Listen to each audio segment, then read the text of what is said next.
ಓಂ ಶಾಂತಿ. ಇಂದಿನ ದಿನಾಂಕ 23/10/2024. ಪ್ರಾರ್ಥ ಮುರಳಿ ಬಾಪ್ತಾದ ಮಧುಬನ. ಮಧುರ ಮಕ್ಕಳೇ, ನಿಮ್ಮದ್ದು ಬುದ್ಧಿಯ ಯಾತ್ರೆಯಾಗಿದೆ. ಇದಕ್ಕೆ ಆತ್ಮಿಕ ಯಾತ್ರೆ ಎನ್ನಲಾಗುವುದು. ತಮ್ಮನ್ನು ತಾವು ಆತ್ಮವೆಂದು ತಿಳಿಯಿರಿ, ಶರೀರವಲ್ಲ. ಶರೀರವೆಂದು ತಿಳಿಯುವುದು ಉಲ್ಟಾ ಆಗಿರುವುದು. ಪ್ರಶ್ನೆ: ಮಾಯೆಯ ಪಾಂಪಿನಲ್ಲಿ ಮನುಷ್ಯರಿಗೆ ಯಾವ ಮರ್ಯಾದೆಯೂ ಸಿಗುತ್ತದೆ? ಉತ್ತರ: ಆಸುರಿ ಮರ್ಯಾದೆ. ಮನುಷ್ಯರು ಯಾರಿಗೇ ಆದರೂ ಸ್ವಲ್ಪ ಕೊಡುತ್ತಾರೆ, ನಾಳೆ ಅವಮರ್ಯಾದೆಯನ್ನು ಮಾಡುತ್ತಾರೆ. ಮಾಯೆಯು ಎಲ್ಲರ ಮರ್ಯಾದೆಯನ್ನು ತೆಗೆದು ಹಾಕಿದೆ, ಅರ್ಥಾತ್ ಪತಿತರನ್ನಾಗಿ ಮಾಡಿದೆ. ತಮ್ಮನ್ನು ದೈವಿ ಮರ್ಯಾದೆಯುಳ್ಳವರನ್ನಾಗಿ ಮಾಡಲು ತಂದೆಯು ಬಂದಿದ್ದಾರೆ. ಓಂ ಶಾಂತಿ.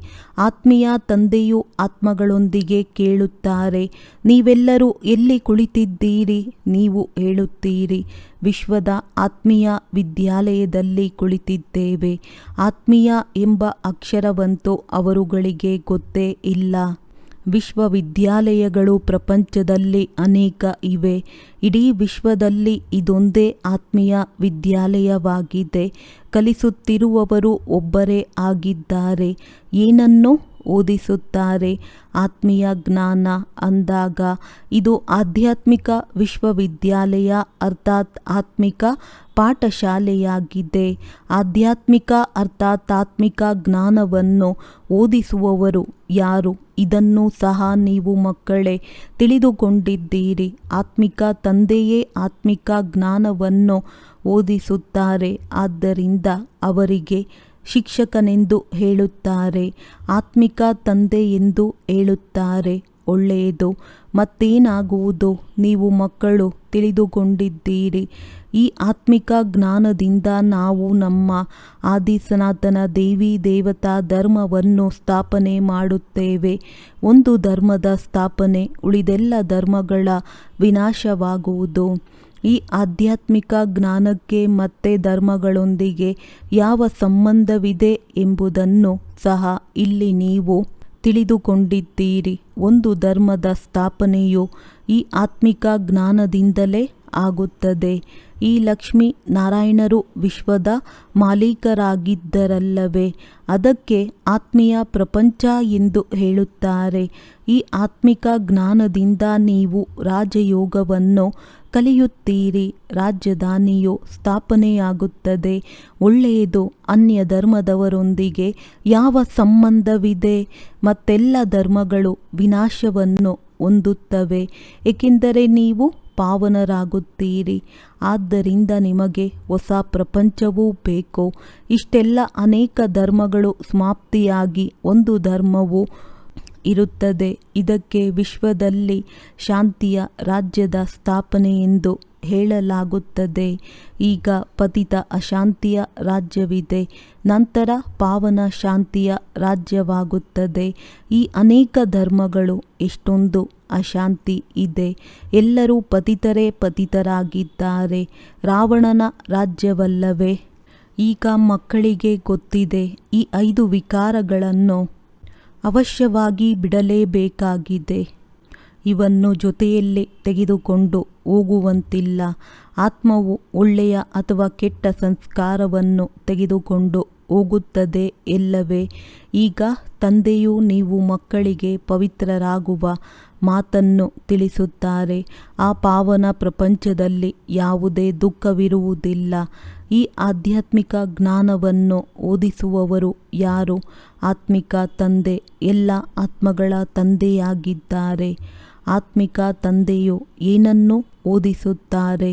ಆತ್ಮಿಕ ಜ್ಞಾನ. ಇದರಲ್ಲಿ ಯಾವುದೇ ಗ್ರಂಥ ಪುಸ್ತಕಗಳ ಅವಶ್ಯಕತೆ ಇಲ್ಲ. ಕೇವಲ ತನ್ನನ್ನು ಆತ್ಮನೆಂದು ತಿಳಿದು ತಂದೆಯನ್ನು ನೆನಪು ಮಾಡಬೇಕು. ಪಾವನರಾಗಬೇಕಾಗಿದೆ. ತಂದೆಯನ್ನು ನೆನಪು ಮಾಡುತ್ತಾ ಮಾಡುತ್ತಾ ಅಂತ್ಯಮತಿ ಸೋಗತಿಯಾಗುವುದು. ಇದು ನೆನಪಿನ ಯಾತ್ರೆಯಾಗಿದೆ. ಯಾತ್ರೆ ಎಂಬ ಶಬ್ದವು ಚೆನ್ನಾಗಿದೆ. ಅವರು ಮಾಡುವ ಯಾತ್ರೆಗಳು ದೈಹಿಕ ಯಾತ್ರೆಗಳಾಗಿವೆ. ಇದು ಆತ್ಮಿಕ ಯಾತ್ರೆಯಾಗಿದೆ. ಅದರಲ್ಲಿ ಕಾಲ್ನಡಿಗೆಯಲ್ಲಿ ಹೋಗಬೇಕಾಗುತ್ತದೆ. ಕೈಕಾಲುಗಳನ್ನು ಉಪಯೋಗಿಸುತ್ತಾರೆ. ಇದರಲ್ಲಿ ಏನೂ ಇಲ್ಲ, ಕೇವಲ ನೆನಪು ಮಾಡಬೇಕಾಗಿದೆ. ಬಲೆ ಎಲ್ಲಿಯಾದರೂ ನಡೆದಾಡಿ, ತಿರುಗಾಡಿ, ಎದ್ದೇಳಿ, ಕುಳಿತುಕೊಳ್ಳಿ. ಕೇವಲ ತನ್ನನ್ನು ಆತ್ಮನೆಂದು ತಿಳಿದು ತಂದೆಯನ್ನು ನೆನಪು ಮಾಡಿ. ಕಷ್ಟದ ಮಾತಿಲ್ಲ, ಕೇವಲ ನೆನಪು ಮಾಡಬೇಕಷ್ಟೇ. ಇದಂತೂ ಸತ್ಯವಲ್ಲವೇ?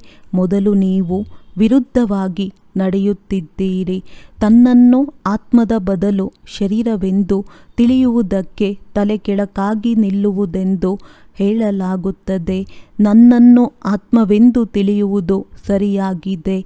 ಅಲ್ಲಾನು ಯಾವಾಗ ಬರುತ್ತಾನೆಯೋ ಆಗ ಪಾವನರನ್ನಾಗಿ ಮಾಡುತ್ತಾನೆ.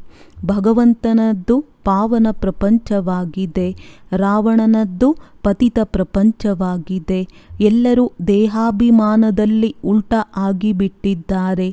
ಈಗ ಒಂದೇ ಬಾರಿ ಆತ್ಮಾಭಿಮಾನಿ ಆಗಬೇಕಾಗಿದೆ.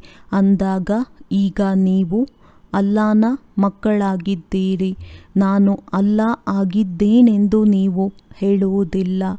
ಯಾವಾಗಲೂ ಬೆರಳನ್ನು ಮೇಲಕ್ಕೆ ತೋರಿಸಿ ಹೇಳುತ್ತಾರೆ. ಅಂದ ಮೇಲೆ ಅವರೇ ಅಲ್ಲಾ ಆಗಿದ್ದಾರೆಂದು ಸಿದ್ಧವಾಗುತ್ತದೆ.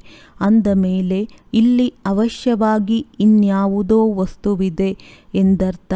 ನಾನು ಆ ಅಲ್ಲಾ ತಂದೆಯ ಮಗುವಾಗಿದ್ದೇನೆ. ನಾವು ಪರಸ್ಪರ ಸಹೋದರರಾಗಿದ್ದೇವೆ. ಒಂದು ವೇಳೆ ನಾನೇ ಅಲ್ಲಾ ಆಗಿದ್ದೇನೆಂದು ಹೇಳುವುದಾದರೆ ಅದು ಉಲ್ಟಾ ಆಗಿಬಿಡುತ್ತದೆ. ಅಂದರೆ ನಾವೆಲ್ಲರೂ ತಂದೆಯವರಾಗಿದ್ದೇವೆಂದರ್ಥ. ಆದರೆ ಇಲ್ಲ, ತಂದೆಯು ಒಬ್ಬರೇ ಆಗಿದ್ದಾರೆ. ಅವರನ್ನು ನೆನಪು ಮಾಡಬೇಕಾಗಿದೆ. ಅವರು ಸದಾ ಪಾವನರಾಗಿದ್ದಾರೆ. ಅವರೇ ಕುಳಿತು ಓದಿಸುತ್ತಾರೆ.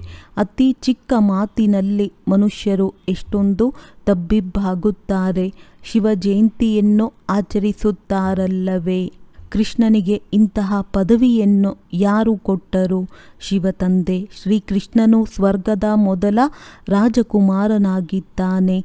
ಬೇಅದ್ದಿನ ತಂದೆಯೇ ಇವರಿಗೆ ರಾಜ್ಯ ಭಾಗ್ಯವನ್ನು ಕೊಡುತ್ತಾರೆ. ತಂದೆಯು ಯಾವ ಹೊಸ ಪ್ರಪಂಚ ಸ್ವರ್ಗವನ್ನು ಸ್ಥಾಪನೆ ಮಾಡುತ್ತಾರೆಯೋ ಅದರಲ್ಲಿ ಶ್ರೀಕೃಷ್ಣನು ನಂಬರ್ 1 ರಾಜಕುಮಾರನಾಗಿದ್ದಾನೆ.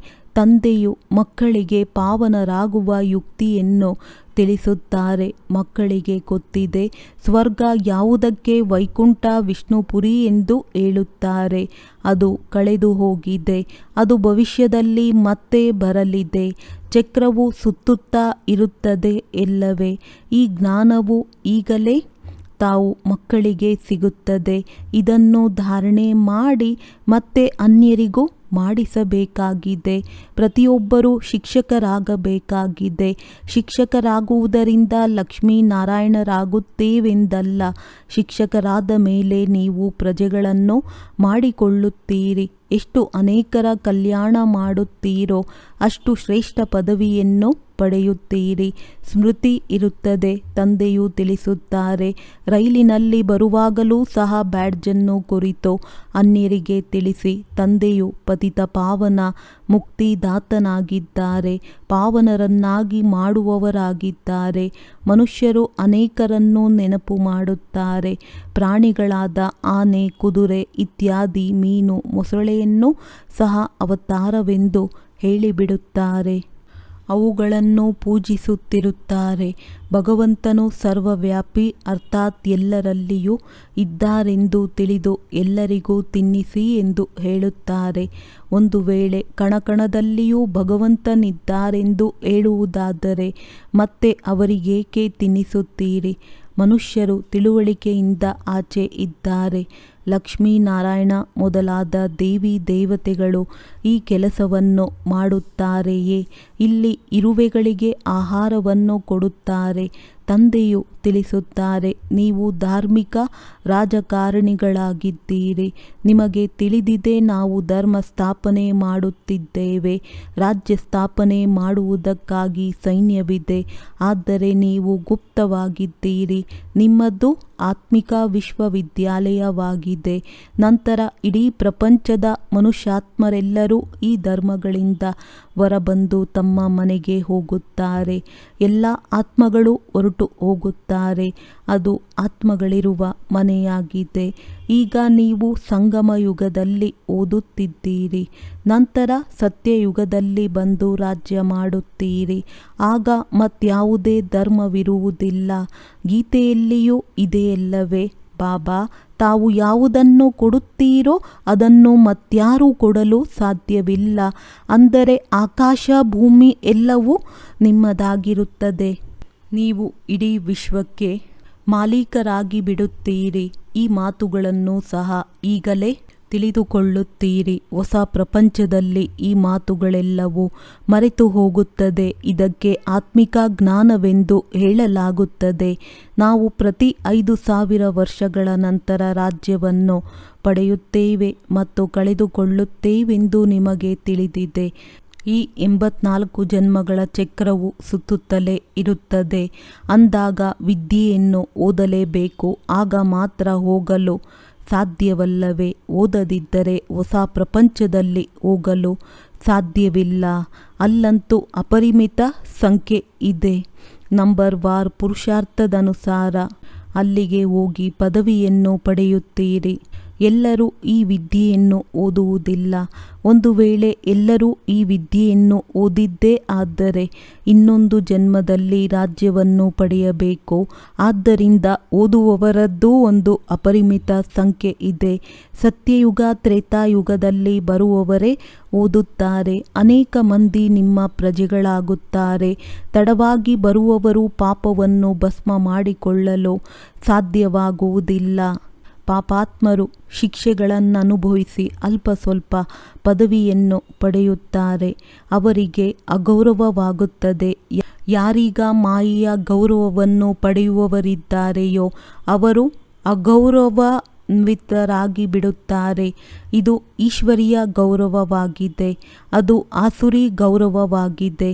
ಈಶ್ವರೀಯ ಅಥವಾ ದೈವಿ ಮರ್ಯಾದೆ ಮತ್ತು ಆಸುರಿ ಮರ್ಯಾದೆಯಲ್ಲಿ ರಾತ್ರಿ ಹಗಲಿನ ಅಂತರವಿದೆ. ನಾವು ಆಸುರಿ ಮರ್ಯಾದೆಯವರಾಗಿದ್ದೆವು. ಈಗ ದೈವಿ ಮರ್ಯಾದಾವಂತರಾಗುತ್ತೇವೆ. ಆಸುರಿ ಮರ್ಯಾದೆಯಿಂದ ಸಂಪೂರ್ಣ ವಿಕಾರಿಗಳಾಗಿ ಬಿಡುತ್ತೀರಿ. ಇದು ಮುಳ್ಳುಗಳ ಪ್ರಪಂಚವಾಗಿದೆ ಎಂದರೆ ಅಮರ್ಯಾದೆ ಆಗಿಬಿಡುತ್ತದೆ ಎಲ್ಲವೇ? ನಂತರ ಎಷ್ಟೊಂದು ಮರ್ಯಾದಾವಂತರಾಗುತ್ತೀರಿ. ಯಥಾ ರಾಜ ರಾಣಿ ತಥಾ ಪ್ರಜಾ. ಬೇಹದ್ದಿನ ತಂದೆಯೇ ನಿಮ್ಮ ಗೌರವವನ್ನು ಹೆಚ್ಚಿಸುತ್ತಾರೆ ಅಂದ ಮೇಲೆ ಅಷ್ಟೊಂದು ಪುರುಷಾರ್ಥವನ್ನು ಮಾಡಬೇಕಾಗಿದೆ. ನಾವು ನಮ್ಮ ಮರ್ಯಾದೆಯನ್ನು ಈ ರೀತಿ ಹೆಚ್ಚಿಸಿಕೊಳ್ಳಬೇಕು. ಅರ್ಥಾತ್ ನರನಿಂದ ನಾರಾಯಣ, ನಾರಿಯಿಂದ ಲಕ್ಷ್ಮಿಯಾಗಬೇಕೆಂದು ಹೇಳುತ್ತಾರೆ. ಇದಕ್ಕಿಂತ ಶ್ರೇಷ್ಠ ಮರ್ಯಾದೆ ಮತ್ಯಾರದ್ದೂ ಇಲ್ಲ. ನರನಿಂದ ನಾರಾಯಣನಾಗುವ ಕಥೆಯನ್ನೇ ನೀವು ಹೇಳುತ್ತೀರಿ. ಅಮರ ಕಥೆ, ಮೂರನೆಯ ನೇತ್ರದ ಕಥೆ ಎಲ್ಲವೂ ಒಂದೇ ಆಗಿದೆ.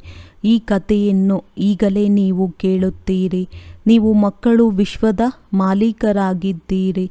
ನಂತರ 84 ಜನ್ಮಗಳನ್ನು ತೆಗೆದುಕೊಳ್ಳುತ್ತಾ ಕೆಳಗಿಳಿಯುತ್ತಾ ಬರುತ್ತೀರಿ. ನಂತರ ಮೊದಲ ನಂಬರಿನ ಜನ್ಮದಲ್ಲಿ ನೀವು ಬಹಳ ಶ್ರೇಷ್ಠ ಪದವಿಯನ್ನು ಪಡೆಯುತ್ತೀರಿ. ರಾಮನು ತಂದೆ ಗೌರವಾನ್ವಿತರನ್ನಾಗಿ ಮಾಡುತ್ತಾರೆ. ರಾವಣನು ಗೌರವವನ್ನು ಕಳೆಯುತ್ತಾನೆ. ಈ ಜ್ಞಾನದಿಂದಲೇ ನೀವು ಮುಕ್ತಿ, ಜೀವನ್ಮುಕ್ತಿಯನ್ನು ಪಡೆಯುತ್ತೀರಿ. ಅರ್ಧಕಲ್ಪ ರಾವಣನೇ ಇರುವುದಿಲ್ಲ. ಈಗ ನೀವು ಮಕ್ಕಳ ಬುದ್ಧಿಯಲ್ಲಿ ಇರುತ್ತದೆ. ಅದರಲ್ಲಿಯೂ ನಂಬರ್ ವಾರ್ ಕಲ್ಪಕಲ್ಪವೂ ಇದೇ ರೀತಿ ನೀವು ನಂಬರ್ ವಾರ್ ಪುರುಷಾರ್ಥದನುಸಾರ ಬುದ್ಧಿವಂತರಾಗುತ್ತೀರಿ. ಮಾಯೆಯು ತಪ್ಪು ಮಾಡಿಸುತ್ತದೆ. ಬೇಹದ್ದಿನ ತಂದೆಯನ್ನು ನೆನಪು ಮಾಡುವುದನ್ನೇ ಮರೆತು ಹೋಗುತ್ತೀರಿ. ಭಗವಂತನೇ ಓದಿಸುತ್ತಾರೆ. ಅವರು ನಮ್ಮ ಶಿಕ್ಷಕನಾಗಿದ್ದಾರೆ. ಇದನ್ನು ತಿಳಿದ ಮೇಲೂ ಸಹ ಗೈರು ಹಾಜರಿಯಾಗುತ್ತಿರುತ್ತಾರೆ. ಓದುವುದೇ ಇಲ್ಲ. ಏಕೆಂದರೆ ಭಕ್ತಿಯಲ್ಲಿ ಅಲ್ಲಿ ಇಲ್ಲಿ ಅಲೆದಾಡುವ ಹವ್ಯಾಸವಾಗಿ ಬಿಟ್ಟಿದೆ. ವಿದ್ಯಾಭ್ಯಾಸದಲ್ಲಿ ಯಾರಿಗೆ ಗಮನವಿರುವುದಿಲ್ಲವೋ ಅವರನ್ನು ನೌಕರಿಯಲ್ಲಿ ತೊಡಗಿಸಲಾಗುತ್ತದೆ. ಅಗಸ ಮೊದಲಾದ ಕೆಲಸವನ್ನು ಮಾಡುತ್ತಾರೆ. ಅದರಲ್ಲಿ ವಿದ್ಯೆಯ ಅವಶ್ಯಕತೆ ಏನಿದೆ? ವ್ಯಾಪಾರದಲ್ಲಿ ಮನುಷ್ಯರು ಪದಮಾಪದಂಪತಿಗಳಾಗುತ್ತಾರೆ. ನೌಕರಿಯಲ್ಲಿ ಇಷ್ಟೊಂದು ಆಗುವುದಿಲ್ಲ. ಅದರಲ್ಲಂತೂ ಒಂದು ನಿಗದಿತ ಸಂಬಳವೂ ಸಿಗುತ್ತದೆ. ಈಗ ನಿಮ್ಮದು ವಿಶ್ವದ ರಾಜ್ಯಭಾಗ್ಯಕ್ಕಾಗಿ ವಿದ್ಯೆಯಾಗಿದೆ. ನಾವು ಭಾರತವಾಸಿಗಳಾಗಿದ್ದೇವೆ ಎಂದು ಇಲ್ಲಿ ಹೇಳುತ್ತಾರಲ್ಲವೇ? ನಂತರ ನಿಮಗೆ ವಿಶ್ವದ ಮಾಲೀಕರೆಂದು ಹೇಳುತ್ತಾರೆ. ಅಲ್ಲಿ ದೇವಿ ದೇವತಾ ಧರ್ಮದ ವಿನಃ ಮತ್ಯಾವುದೇ ಧರ್ಮವಿರುವುದಿಲ್ಲ. ತಂದೆಯು ನಿಮ್ಮನ್ನು ವಿಶ್ವದ ಮಾಲೀಕರನ್ನಾಗಿ ಮಾಡುತ್ತಾರೆಂದರೆ ಅವರ ಮತದಂತೆ ನಡೆಯಬೇಕು. ಯಾವುದೇ ವಿಕಾರದ ಭೂತವಿರಬಾರದು. ಈ ಭೂತವು ಬಹಳ ಕೆಟ್ಟದ್ದಾಗಿದೆ. ಕಾಮಿಯ ಆರೋಗ್ಯವು ಹಾಳಾಗುತ್ತಿರುತ್ತದೆ, ಶಕ್ತಿಯು ಕಡಿಮೆಯಾಗುತ್ತಿರುತ್ತದೆ. ಈ ಕಾಮ ವಿಕಾರವೇ ಪೂರ್ಣ ಶಕ್ತಿಯನ್ನು ಸಮಾಪ್ತಿ ಮಾಡಿಬಿಟ್ಟಿದೆ. ನಿಮ್ಮ ಶಕ್ತಿಯು ಕಡಿಮೆಯಾಗುತ್ತಿರುತ್ತದೆ. ಈ ಕಾಮ ವಿಕಾರವೇ ಪೂರ್ಣ ಶಕ್ತಿಯನ್ನು ಸಮಾಪ್ತಿ ಮಾಡಿಬಿಟ್ಟಿದೆ. ನಿಮ್ಮ ಅದೃಷ್ಟವೇನಾಗಿದೆ? ಆಯಸ್ಸು ಕಡಿಮೆಯಾಗುತ್ತಾ ಹೋಗಿದೆ. ಭೋಗಿಗಳಾಗಿ ಬಿಟ್ಟಿದ್ದೀರಿ. ಕಾಮಿಯು ಭೋಗಿ ರೋಗಿ ಎಲ್ಲವೂ ಆಗಿಬಿಡುತ್ತಾರೆ. ಸತ್ಯಯುಗದಲ್ಲಿ ವಿಕಾರವಿರುವುದಿಲ್ಲ. ಅಂದಾಗ ಯೋಗಿಯಾಗಿರುತ್ತಾರೆ. ಆದ್ದರಿಂದ ಸದಾ ಆರೋಗ್ಯವಂತರು ಮತ್ತು ಆಯಸ್ಸು ಸಹ 150 ವರ್ಷವಿರುತ್ತದೆ. ಸದಾ ಆರೋಗ್ಯವಂತರು ಮತ್ತು ಆಯಸ್ಸು ಸಹ 150 ವರ್ಷವಿರುತ್ತದೆ. ಅಲ್ಲಿ ಕಾಲವು ಕಬ್ಬಳಿಸುವುದಿಲ್ಲ. ಇದಕ್ಕೆ ಒಂದು ಕಥೆಯನ್ನೂ ಸಹ ಹೇಳುತ್ತಾರೆ. ಒಬ್ಬರು ಮೊದಲು ಸುಖವು ಬೇಕೋ ಅಥವಾ ದುಃಖವು ಬೇಕೋ ಎಂದು ಕೇಳಿದಾಗ ಅದಕ್ಕೆ ಮತ್ತೊಬ್ಬರು ಮೊದಲು ಸುಖವು ಬೇಕೆಂದು ಹೇಳಿ ಎಂದು ಸನ್ನೆ ಮಾಡಿದರು. ಏಕೆಂದರೆ ಸುಖದಲ್ಲಿ ಹೋದರೆ ಅಲ್ಲಿ ಮೃತ್ಯುವು ಬರುವುದೇ ಇಲ್ಲ, ಒಳಗೆ ಪ್ರವೇಶಿಸುವುದಕ್ಕೆ ಸಾಧ್ಯವಿಲ್ಲ. ಇದರ ಬಗ್ಗೆ ಒಂದು ಕಥೆಯನ್ನೇ ಮಾಡಿಬಿಟ್ಟಿದ್ದಾರೆ. ತಂದೆಯು ತಿಳಿಸುತ್ತಾರೆ, ನೀವು ಸುಖಧಾಮದಲ್ಲಿದ್ದಾಗ ಯಾವುದೇ ದುಃಖವಿರುವುದೇ ಇಲ್ಲ. ರಾವಣ ರಾಜ್ಯವೇ ಇರುವುದಿಲ್ಲ. ನಂತರ ವಿಕಾರಿಗಳಾದಾಗ ಮೃತ್ಯುವಿರುತ್ತದೆ. ಕಾಲವು ತೆಗೆದುಕೊಂಡು ಹೋಯಿತು, ಮತ್ತೆ ಇದಾಯಿತು, ಅದಾಯಿತೆಂದು ಎಷ್ಟೊಂದು ಕಥೆಗಳನ್ನು ರಚಿಸುತ್ತಾರೆ. ಸ್ಥೂಲ ಕಣ್ಣಿಗೆ ಮೃತ್ಯುವು ಕಾಣಿಸುವುದಿಲ್ಲ, ಆತ್ಮವೂ ಕಾಣಿಸುವುದಿಲ್ಲ. ಇದಕ್ಕೆ ದಂತಕಥೆಗಳೆಂದು ಹೇಳಲಾಗುತ್ತದೆ. ಬಹಳಷ್ಟು ಕನರಸದ ಕಥೆಗಳಿವೆ. ಈಗ ತಂದೆಯು ತಿಳಿಸುತ್ತಾರೆ, ಸತ್ಯಯುಗದಲ್ಲಿ ಎಂದೂ ಅಕಾಲ ಮೃತ್ಯುವಾಗುವುದಿಲ್ಲ. ಆಯಸ್ಸು ದೀರ್ಘವಾಗಿರುತ್ತದೆ ಮತ್ತು ಪವಿತ್ರವಾಗಿರುತ್ತಾರೆ. 16 ಕಲೆಯಿಂದ ಕಲೆಗಳು ಕಡಿಮೆಯಾಗುತ್ತಾ ಆಗುತ್ತಾ ಒಮ್ಮೆಲೆ ಕಲಾಹೀನರಾಗಿ ಬಿಡುತ್ತಾರೆ. ನಾನು ನಿರ್ಗುಣನಲ್ಲಿ ಯಾವುದೇ ಗುಣವಿಲ್ಲವೆಂದು ಆಡುತ್ತಾರೆ. ಮಕ್ಕಳ ಒಂದು ನಿರ್ಗುಣ ಸಂಸ್ಥೆಯೂ ಇದೆ. ನಮ್ಮಲ್ಲಿ ಯಾವುದೇ ಗುಣವಿಲ್ಲ. ನಮ್ಮನ್ನು ಗುಣವಂತರನ್ನಾಗಿ ಮಾಡಿ ಸರ್ವಗುಣ ಸಂಪನ್ನರನ್ನಾಗಿ ಮಾಡಿ ಎಂದು ಹೇಳುತ್ತಾರೆ. ಅದಕ್ಕೆ ತಂದೆಯು ಈಗ ತಿಳಿಸುತ್ತಾರೆ, ಪವಿತ್ರರಾಗಬೇಕಾಗಿದೆ. ಎಲ್ಲರೂ ಶರೀರವನ್ನು ಬಿಡಬೇಕಾಗಿದೆ. ಇಷ್ಟು ಮಂದಿ ಮನುಷ್ಯರು ಸತ್ಯಯುಗದಲ್ಲಿ ಬರುವುದಿಲ್ಲ. ಈಗಂತೂ ಬಹಳಷ್ಟು ಜನಸಂಖ್ಯೆಯಾಗಿ ಬಿಟ್ಟಿದೆ. ಸತ್ಯಯುಗದಲ್ಲಿ ಮಗುವೂ ಸಹ ಯೋಗ ಬಲದಿಂದ ಜನಿಸುತ್ತದೆ. ಇಲ್ಲಂತೂ ನೋಡಿ ಎಷ್ಟೊಂದು ಮಕ್ಕಳಿಗೆ ಜನ್ಮ ಕೊಡುತ್ತಿರುತ್ತಾರೆ. ಆದರೂ ಸಹ ಮತ್ತೆ ತಂದೆಯು ತಿಳಿಸುತ್ತಾರೆ, ಮಕ್ಕಳೇ, ತಂದೆಯನ್ನು ನೆನಪು ಮಾಡಬೇಕಾಗಿದೆ. ಆ ತಂದೆಯೇ ಓದಿಸುತ್ತಾರೆ. ಓದಿಸುವ ಶಿಕ್ಷಕರೂ ನೆನಪಿರುತ್ತಾರೆ. ನಿಮಗೆ ತಿಳಿದಿದೆ, ಶಿವ ತಂದೆಯು ನಮಗೆ ಓದಿಸುತ್ತಿದ್ದಾರೆ. ಏನು ಓದಿಸುತ್ತಿದ್ದಾರೆಂಬುದೂ ಸಹ ನಿಮಗೆ ತಿಳಿದಿದೆ. ಅಂದಾಗ ತಂದೆ ಅಥವಾ ಶಿಕ್ಷಕರೊಂದಿಗೆ ಮಕ್ಕಳು, ಯುವಕರು, ವೃದ್ಧರು ಎಲ್ಲರೂ ಒಟ್ಟಿಗೆ ಓದುವ ಇಂತಹ ವಿಶ್ವವಿದ್ಯಾಲಯವನ್ನು ಎಂದಾದರೂ ನೋಡಿದ್ದೀರಾ? ಇದು ಒಂದೇ ಶಾಲೆ. ಓದಿಸುವ ಶಿಕ್ಷಕರು ಒಬ್ಬರೇ. ಮತ್ತೆ ಯಾವುದರಲ್ಲಿ ಬ್ರಹ್ಮನೂ ಸಹ ಓದುತ್ತಿದ್ದಾರೆ. ಆಶ್ಚರ್ಯವಾಗಿದೆ ಎಲ್ಲವೇ? ಶಿವ ತಂದೆಯು ನಿಮಗೆ ಓದಿಸುತ್ತಾರೆ. ಇದನ್ನು ಬ್ರಹ್ಮರವರು ಕೇಳುತ್ತಾರೆ. ಮಕ್ಕಳು ಅಥವಾ ವೃದ್ಧರು ಯಾರು ಬೇಕಾದರೂ ಓದಬಹುದು. ಈ ಜ್ಞಾನವನ್ನು ನೀವು ಸಹ ಓದುತ್ತೀರಲ್ಲವೇ? ಈಗ ಓದುವುದನ್ನು ಪ್ರಾರಂಭ ಮಾಡಿದ್ದೀರಿ. ದಿನ ಪ್ರತಿದಿನ ಸಮಯವು ಕಡಿಮೆಯಾಗುತ್ತಾ ಹೋಗುತ್ತದೆ. ಈಗ ನೀವು ಬೇಹದ್ದಿನಲ್ಲಿದ್ದೀರಿ. ಈ 5000 ವರ್ಷಗಳ ಚಕ್ರವು ಹೇಗೆ ಏನಾಗುತ್ತೆಂದು ನಿಮಗೆ ತಿಳಿದಿದೆ. ಮೊದಲು ಒಂದು ಧರ್ಮವಿತ್ತು, ಈಗ ಅನೇಕ ಧರ್ಮಗಳಾಗಿವೆ. ಈಗ ಇದಕ್ಕೆ ಸ್ವರ್ಗವೆಂದು ಹೇಳುವುದಿಲ್ಲ, ಇದಕ್ಕೆ ಪ್ರಜೆಗಳ ಮೇಲೆ ಪ್ರಜೆಗಳ ರಾಜ್ಯವೆಂದು ಹೇಳಲಾಗುತ್ತದೆ. ಮೊಟ್ಟ ಮೊದಲು ಬಹಳ ಶಕ್ತಿಶಾಲಿ ಧರ್ಮವಿತ್ತು. ಇಡೀ ವಿಶ್ವದ ಮಾಲೀಕರಾಗಿದ್ದೀರಿ. ಈಗ ಅಧರ್ಮಿಗಳಾಗಿ ಬಿಟ್ಟಿದ್ದೀರಿ. ಯಾವುದೇ ಧರ್ಮವಿಲ್ಲ. ಎಲ್ಲರಲ್ಲಿ 5 ವಿಕಾರಗಳಿವೆ. ಬೇಅದ್ದಿನ ತಂದೆಯೂ ತಿಳಿಸುತ್ತಾರೆ, ಮಕ್ಕಳೇ, ಈಗ ಧೈರ್ಯವನ್ನು ತಾಳಿ.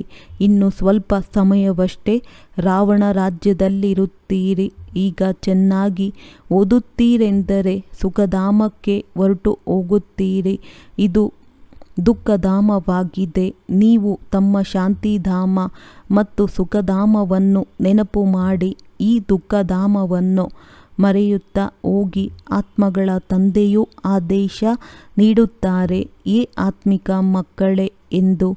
ಆತ್ಮಿಕ ಮಕ್ಕಳು ಈ ಕರ್ಮೇಂದ್ರಿಯಗಳ ಮೂಲಕ ಕೇಳಿದ್ದೀರಿ. ನೀವಾತ್ಮರು ಸತ್ಯಯುಗದಲ್ಲಿ ಸತೋಪ್ರಧಾನರಾಗಿದ್ದಾಗ ನಿಮ್ಮ ಶರೀರವೂ ಸಹ ಬಹಳ ಸುಂದರ ಸತೋಪ್ರಧಾನವಾಗಿತ್ತು. ನೀವು ಬಹಳ ಧನವಂತರಾಗಿದ್ದೀರಿ. ನಂತರ ಪುನರ್ಜನ್ಮವನ್ನು ತೆಗೆದುಕೊಳ್ಳುತ್ತಾ ಏನಾಗಿ ಬಿಟ್ಟಿದ್ದೀರಿ? ರಾತ್ರಿ ಹಗಲಿನ ಅಂತರವಿದೆ. ಹಗಲಿನಲ್ಲಿ ನಾವು ಸ್ವರ್ಗದಲ್ಲಿದ್ದೆವು, ರಾತ್ರಿಯಲ್ಲಿ ನಾವು ನರಕದಲ್ಲಿದ್ದೆವು. ಇದಕ್ಕೆ ಬ್ರಹ್ಮನ ಬ್ರಾಹ್ಮಣರ ರಾತ್ರಿ ಎಂದು ಹೇಳಲಾಗುತ್ತದೆ. 63 ಜನ್ಮಗಳ ಕಾಲ ಬಹಳ ಪೆಟ್ಟನ್ನು ತಿನ್ನುತ್ತಿರುತ್ತಾರೆ. ಅಂಧಕಾರದ ರಾತ್ರಿಯಾಗಿದೆಯಲ್ಲವೇ? ಅಲೆಯುತ್ತಿರುತ್ತಾರೆ. ಭಗವಂತನು ಯಾರಿಗೂ ಸಿಗುವುದೇ ಇಲ್ಲ. ಇದಕ್ಕೆ ಸ್ಮೃತಿ ವಿಸ್ಮೃತಿಯ ಆಟವೆಂದು ಹೇಳಲಾಗುತ್ತದೆ. ಅಂದಾಗ ತಂದೆಯೇ ನೀವು ಮಕ್ಕಳಿಗೆ ಸೃಷ್ಟಿಯ ಆದಿ ಮಧ್ಯ ಅಂತ್ಯದ ಸಮಾಚಾರವನ್ನು ತಿಳಿಸುತ್ತಾರೆ. ಒಳ್ಳೆಯದು. ಮಧುರಾತಿ ಮಧುರ ಅಗಲಿ ಮರಳಿ ಸಿಕ್ಕಿರುವಂತಹ ಮಕ್ಕಳಿಗೆ ಪ್ರೀತಿಯ ಮಾತ್ಪಿತಾ ಬಾಪ್ತಾದಾರವರ ನೆನಪು, ಪ್ರೀತಿ ಹಾಗೂ ಸುಪ್ರಭಾತ. ಆತ್ಮೀಯ ಮಕ್ಕಳಿಗೆ ಆತ್ಮೀಯ ತಂದೆಯ ನಮಸ್ತೆ. ಧಾರಣೆಗಾಗಿ ಮುಖ್ಯ ಸಾರ. ಅಲ್ಲಿ ಇಲ್ಲಿ ಅಲೆದಾಡುವ ಹವ್ಯಾಸವನ್ನು ಬಿಟ್ಟು ಭಗವಂತನ ವಿದ್ಯೆಯನ್ನು ಗಮನವಿಟ್ಟು ಓದಬೇಕಾಗಿದೆ. ಎಂದು ಗೈರು ಹಾಜರಿಯಾಗಬಾರದು. ತಂದೆಯ ಸಮಾನ ಶಿಕ್ಷಕರು ಆಗಬೇಕು. ಓದಿ ಮತ್ತೆ ಅನ್ಯರಿಗೂ ಓದಿಸಬೇಕಾಗಿದೆ. ಸತ್ಯನಾರಾಯಣನ ಸತ್ಯ ಕಥೆಯನ್ನು ಕೇಳಿ ನರನಿಂದ ನಾರಾಯಣರಾಗಬೇಕಾಗಿದೆ. ತಮ್ಮನ್ನು ತಾವೇ ಇಂತಹ ಮರ್ಯಾದಾ ಪುರುಷೋತ್ತಮರನ್ನಾಗಿ ಮಾಡಿಕೊಳ್ಳಬೇಕಾಗಿದೆ. ಎಂದೂ ಸಹ ಭೂತಗಳಿಗೆ ವಶೀಭೂತರಾಗಿ ಗೌರವವನ್ನು ಕಳೆದುಕೊಳ್ಳಬಾರದು. ವರದಾನ: ಸಂಬಂಧ ಮತ್ತು ಪ್ರಾಪ್ತಿಯ ಸ್ಮೃತಿಯ ಮೂಲಕ ಸದಾ ಖುಷಿಯಲ್ಲಿರುವಂತಹ ಸಹಜ ಯೋಗಿ ಭವ. ಸಹಜ ಯೋಗಿಯ ಆಧಾರವಾಗಿದೆ ಸಂಬಂಧ ಮತ್ತು ಪ್ರಾಪ್ತಿ. ಸಂಬಂಧದ ಆಧಾರದ ಮೇಲೆ ಪ್ರೀತಿ ಹುಟ್ಟುತ್ತದೆ ಮತ್ತು ಎಲ್ಲಿ ಪ್ರಾಪ್ತಿಗಳಿರುವುದು ಅಲ್ಲಿ ಮನಸ್ಸು ಬುದ್ಧಿ ಸಹಜವಾಗಿಯೇ ಹೋಗುವುದು. ಆದ್ದರಿಂದ ಸಂಬಂಧದಲ್ಲಿ ನನ್ನತನದ ಅಧಿಕಾರದಿಂದ ನೆನಪು ಮಾಡಿ ಹೃದಯದಿಂದ ಹೇಳಿ, ನನ್ನ ಬಾಬಾ ಮತ್ತು ತಂದೆಯಿಂದ ಏನೆಲ್ಲ ಶಕ್ತಿಗಳ, ಜ್ಞಾನದ, ಗುಣಗಳ, ಸುಖ, ಶಾಂತಿ, ಆನಂದ, ಪ್ರೇಮದ ಖಜಾನೆ ಸಿಕ್ಕಿದೆ, ಅದನ್ನು ಸ್ಮೃತಿಯಲ್ಲಿ ಇಮರ್ಜ್ ಮಾಡಿಕೊಳ್ಳಿ. ಇದರಿಂದ ಅಪಾರ ಖುಷಿ ಇರುವುದು ಮತ್ತು ಸಹಜ ಯೋಗಿಗಳು ಆಗುವಿರಿ. ಸ್ಲೋಗನ್: ದೇಹಭಾನದಿಂದ ಮುಕ್ತರಾಗಿ, ಆಗ ಬೇರೆ ಎಲ್ಲ ಬಂಧನಗಳು ಸ್ವತಃವಾಗಿ ಸಮಾಪ್ತಿಯಾಗಿ ಬಿಡುವುದು. ಒಳ್ಳೆಯದು. ಓಂ ಶಾಂತಿ.